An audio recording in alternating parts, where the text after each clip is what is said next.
আলাইকুম ভাই ও বন্ধুরা, আর্টিফিশিয়াল ইন্টেলিজেন্স সম্পর্কে আরও জানবো আজকে এই পর্বে আমরা। তার আগে কোরআন দিয়ে শুরু করি। বিসমিল্লাহির রহমানির রহিম।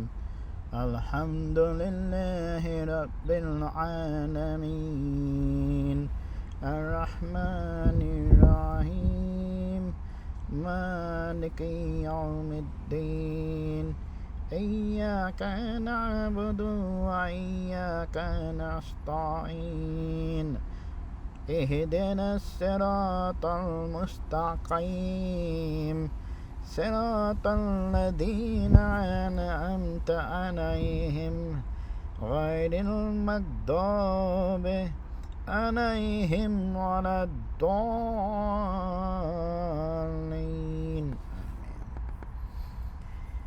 ওকে, তো আমরা এখন শুরু করতে যাব পর্ব 1, যেখানে আমরা শুরু করতে যাচ্ছি যে আর্টিফিশিয়াল ইন্টেলিজেন্স। এখানে আমাদেরকে জানতে হবে পিএইচপি, এইচটিএমএল, জাভাস্ক্রিপ্ট, সিএসএস সম্পর্কে আগে জেনে নিয়ে তারপরে আপনারা আসুন জেনে নেন এক্সএমএল রিকোয়েস্ট কিভাবে করতে হয়। এখানে আপনারা এক্সএমএল রিকোয়েস্টে দেখতে পাবেন যে এইখানে কিভাবে রিকোয়েস্ট করতে হয় এটা জেনে নিয়ে তারপরে আবার আসুন এখানে আমরা জেনে নেই যে কিভাবে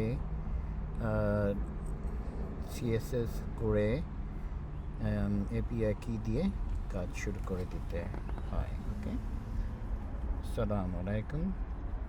পরের পর্বের জন্য আপনাকে আমন্ত্রণ জানাচ্ছি।